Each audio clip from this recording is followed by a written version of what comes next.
Officer Johnson, feeling cornered and aware that the tides had turned against him, attempted to assert whatever authority he had left.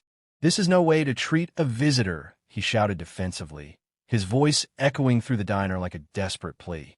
The patrons, who had initially been caught off guard by his outrageous behavior, exchanged glances that spoke volumes. Some wore expressions of disbelief, while others shook their heads in disappointment, clearly unimpressed by Johnson's attempt to spin the narrative in his favor. Marcus, now standing tall amidst the growing tension, felt the weight of the moment. With spaghetti still dripping from his hair, he looked Officer Johnson directly in the eye, his resolve solidifying. "Actually, this is exactly how you don't treat anyone, especially someone who's here to protect the community," he retorted, his voice steady and firm, resonating with authority. The statement wasn't just a personal defense. It was a proclamation against the very threat of bullying that had marred the reputation of the local police. Seizing the moment, Agent Stevens stepped in, reinforcing Marcus's stance. "Officer Johnson, your actions have been witnessed by everyone here, and they are unacceptable. We must hold you accountable."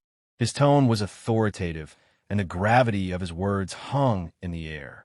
It was a clear indication that this was not just an isolated incident any longer.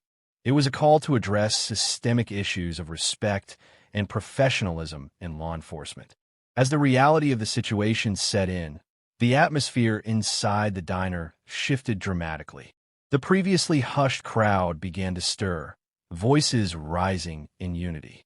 People leaned forward in their seats, sharing murmurs of support for Marcus. They had all witnessed the intimidation and bullying firsthand.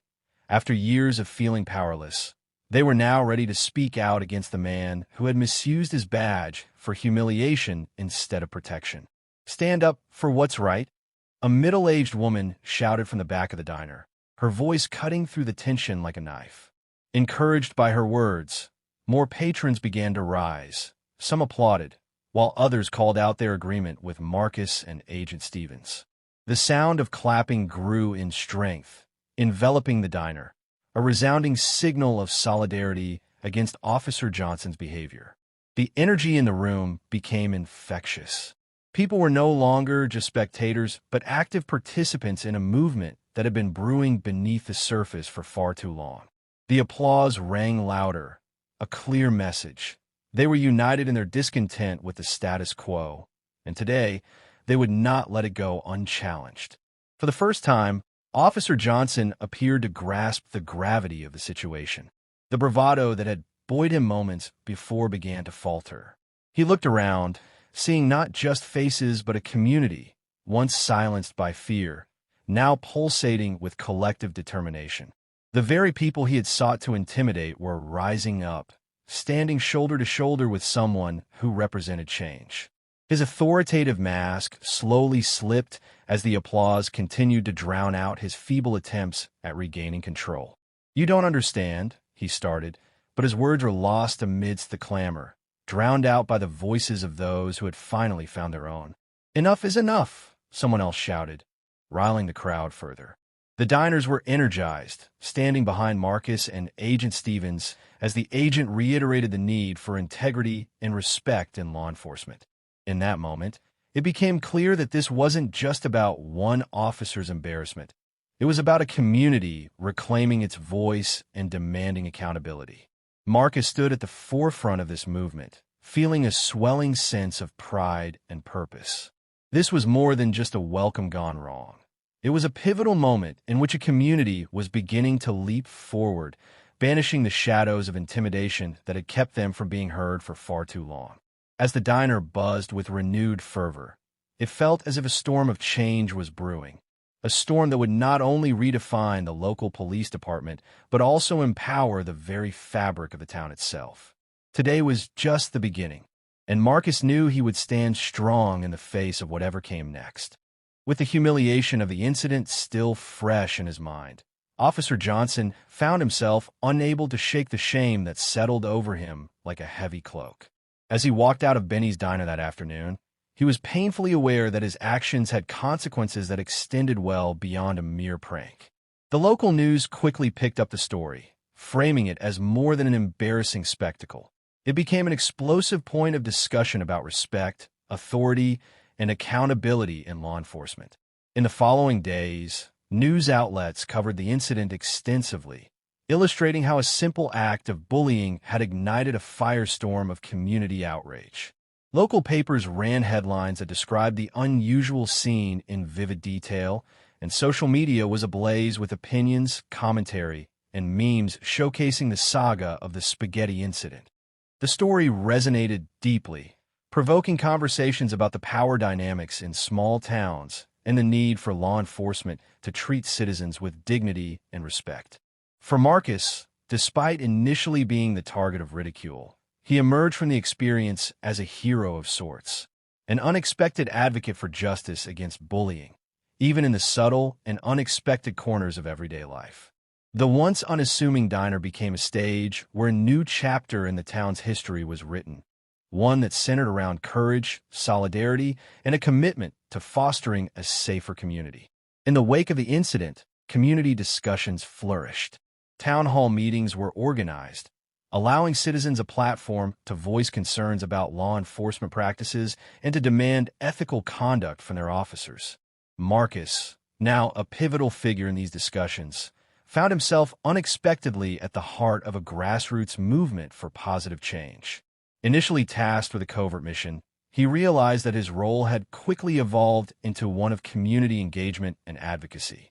His calm demeanor and unwavering commitment to justice resonated with residents, many of whom had experienced their own unsettling encounters with authority figures. People began approaching Marcus on the streets, sharing their stories of intimidation and seeking guidance on how to handle their situations. With each conversation, Marcus garnered more respect and admiration, transforming from an agent on a mission into a beacon of hope for many.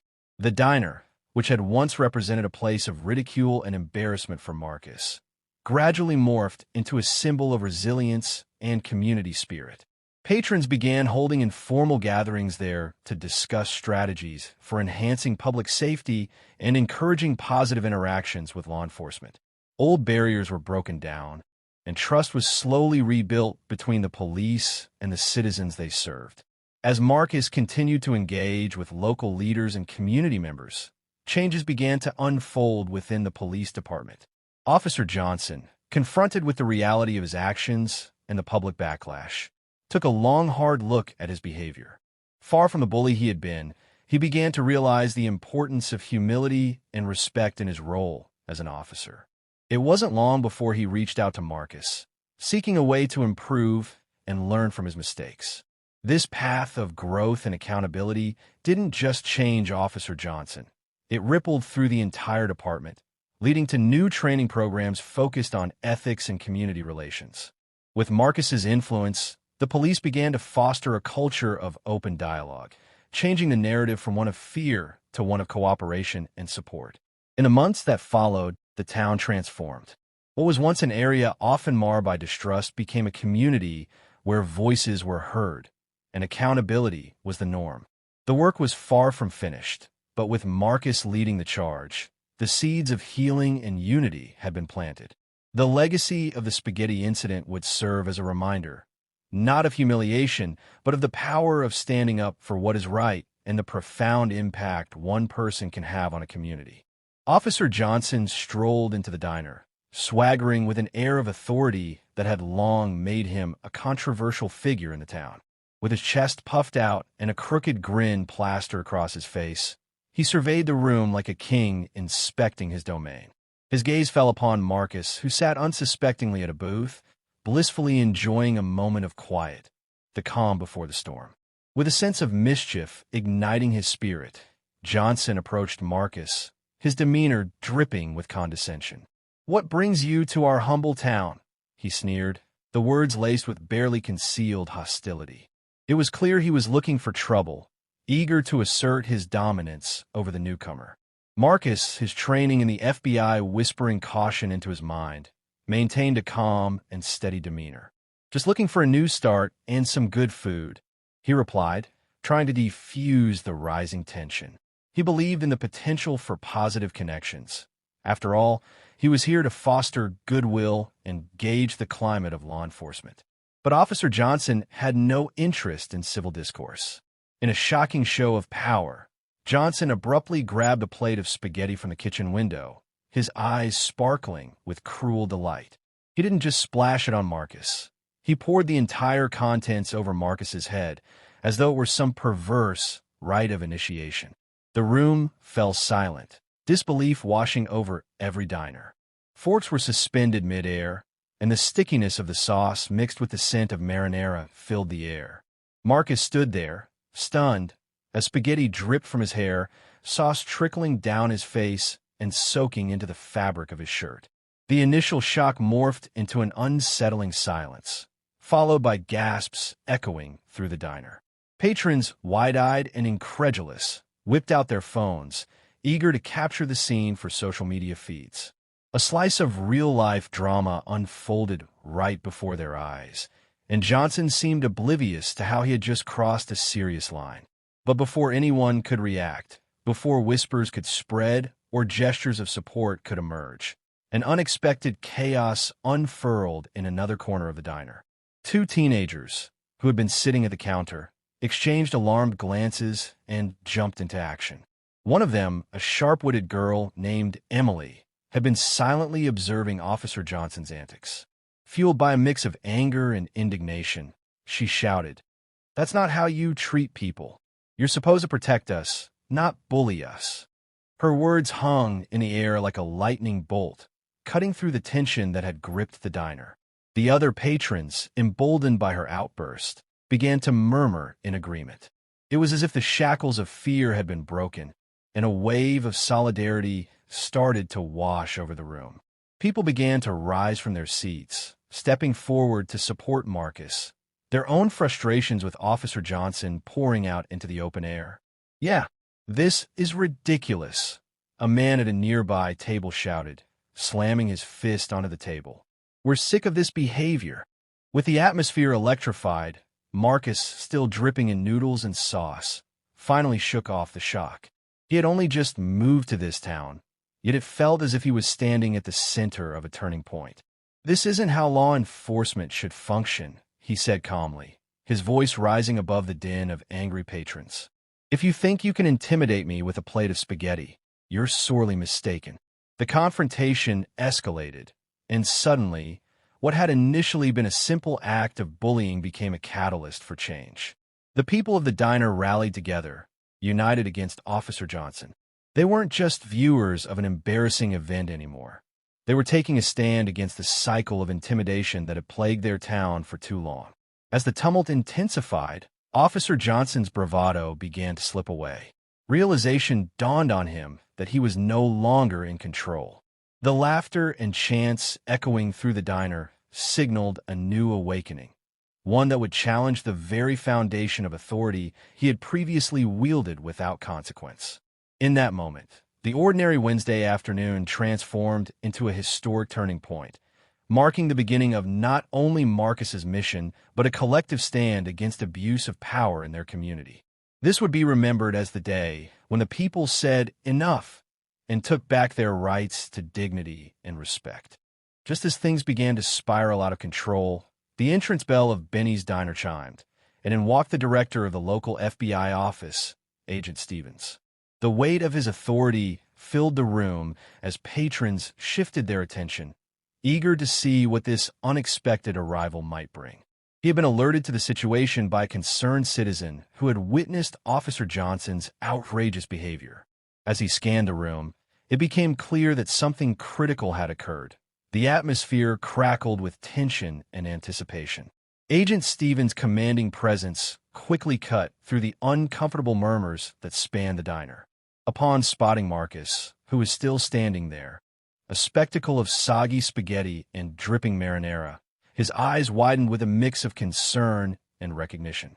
He understood immediately who the target of this ridiculous prank was, a fellow agent sent to gather information on local law enforcement practices. "Marcus," he called out, a tone of authority alerting everyone to the seriousness of the moment. "Are you all right?" His voice sliced through the awkwardness, signaling that this was no laughing matter. The other diners, previously caught in the whirlwind of chaos, fell silent, holding their breath as the reality of the situation settled in. Gossip rippled through the crowd. Shock clung to the air like a heavy fog. Officer Johnson, once boasting with bravado, felt the ground shift beneath him. The playful smirk that had been plastered on his face moments ago evaporated, replaced by a look of confusion and mounting fear. He was not merely confronting a newcomer. He now faced an individual backed by the federal government. The power dynamics were shifting rapidly.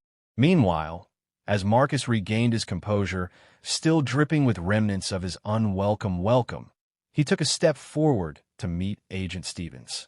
"I'm fine, sir," Marcus replied, his tone infused with sarcasm as he wiped the sauce from his brow. "Just enjoying my welcome to the town." The double entendre hung heavy in the air, and several diners stifled laughs at both the absurdity of his comment and the tension that had reached a boiling point. The atmosphere among the patrons was electric, expectant. They had witnessed a moment that showcased the dark side of authority and a backlash of community solidarity. Now, they awaited the reaction of Officer Johnson. Would he double down on his faulty bravado, or would he finally acknowledge the consequences of his actions? Agent Stevens, sensing the tension stretching like a taut wire, stepped closer to Marcus, placing a supportive hand on his shoulder. "We need to address this situation calmly and professionally," he said, turning his gaze to Officer Johnson, who was visibly sweating under the pressure. "Your actions today have consequences, Officer Johnson. You crossed the line." The tension grew, and whispers erupted around the diner as the patrons began to feel empowered. Some had gathered their phones to record the interaction, capturing a pivotal moment in their town's history. Many in the diner had been victims of the officer's behavior before, and they now saw an opportunity to stand up against it collectively. "Maybe this isn't the way to treat a fellow officer," one brave diner called out, emboldened by the presence of Agent Stevens. "You're supposed to serve and protect, not humiliate." Johnson's face reddened in embarrassment and rage. "You don't know what you're talking about," he snapped back, but there was an uncertainty beneath his bluster. His usual rhetoric felt vapid now, especially when faced with the solidarity of the citizens and the clear authority of the FBI. "Well, we'll be having a conversation about your conduct, Officer Johnson," Agent Stevens stated firmly, his voice much calmer than the mounting storm erupting around them. The chaos within the diner transformed from fear to courage as individuals gathered their voices, determined to not let Johnson's egregious actions go unchallenged. "Let's step outside and talk," Marcus suggested, rising to the occasion with an assertiveness that even surprised him. The patrons of Benny's Diner buzzed with energy, cheering Marcus on as he stepped further into the fray, ready to confront this embodiment of abuse head-on. He had come to this town thinking he would be an agent of change, but in that moment, he became an agent of hope for everyone witnessing the scene unfold. They were poised at the brink of change, not just for Marcus, but for the entire community. The air hung thick with anticipation, and for the first time in a long while, the diners felt an invigorating sense of possibility. Would they finally take back their town? Only time would tell. It was an ordinary Wednesday afternoon at Benny's Diner, a quaint little nook on the corner of Main Street, where locals gathered to catch up and enjoy the comfort of classic diner fare. The smell of greasy fries wafted through the air, mingling with the sound of clinking dishes and the low hum of chatter. Little did anyone know, this unassuming diner would soon become the stage for an unbelievable encounter that would shake the town to its core. As people enjoyed their meals, a new patron walked in, a tall, charismatic man named Marcus, who had recently moved to the town. His warm smile was infectious as he greeted the waitress and found a booth near the window. Marcus was not just an average newcomer. He was a man with a mission, eager to leave behind a tumultuous past and embrace a brighter future. With aspirations of joining law enforcement, he hoped to contribute positively to his new community. Unbeknownst to him, he wasn't just any newcomer. He was an undercover FBI agent, sent to examine local law enforcement conduct in small towns, places where power could become misused in quiet corners. His assignment was to uncover any potential corruption or bullying within the police force, and he suspected that this small town had its share of issues beneath its friendly facade. As Marcus settled into his booth, he took the opportunity to scan the room, silently assessing everyone around him. The diner had its regulars, each with a story to tell. The old man in the corner stirred his coffee absent-mindedly, while the group of teenagers laughed over their milkshakes. Everything seemed ordinary, but he knew better. There was often more than met the eye in small-town dynamics. Just as Marcus began to relax, his focus was interrupted by an unexpected visitor, the town's notorious and boastful police officer, Officer Johnson. With a swagger that could only come from a man with an inflated sense of self-importance, Officer Johnson burst through the door. His uniform was crisp, and the gleaming badge on his chest caught the light as he sauntered about like he owned the place. Known for his over-the-top antics and a reputation for bullying citizens, he reveled in the authority his badge afforded him. Today, however, he seemed to be in an especially mischievous mood, seeking entertainment at the expense of others. "Hey everyone," he boomed, drawing the attention of the patrons. "What's this? A newcomer in our little slice of paradise." His eyes landed on Marcus, who was trying to mind his business. "What brings you to our fine establishment?" There was a mocking tone in his voice, a clear indication that he was looking to assert his dominance over the stranger. Marcus, maintaining his composure, simply replied, "Just looking for a place to enjoy a meal and maybe a fresh start." Despite the stoicism in his voice, he could sense the hostility radiating from the officer. The air grew tense. The other diners could feel the impending confrontation, but they remained silent, caught between the thrill of watching a showdown and fear of getting involved. Seizing the opportunity to establish a show of power, Officer Johnson smirked. "Well, let me give you a proper welcome." Without warning, he approached the kitchen window and grabbed a plate of spaghetti, leaned over the table, and poured the entire contents over Marcus's head. The audience gasped collectively, eyes wide as they processed the absurdity and cruelty of the act. As spaghetti dripped from Marcus's hair, the sauce smeared across his face and shoulders. He stood frozen for a moment, caught off guard. Snickers erupted, but it wasn't amusement that filled the diner. It was disbelief, a visceral reaction to the shockingly unprofessional behavior from someone meant to serve and protect. Would this be the moment that defined Marcus's mission to uncover the truth? Or would it be the catalyst that ignited a battle between citizen and authority? This was only the beginning of a chaotic afternoon that would forever alter the lives of everyone involved. The diner, once a haven of comfort, was on the brink of a confrontation that would unravel hidden truths and challenge the very fabric of the community.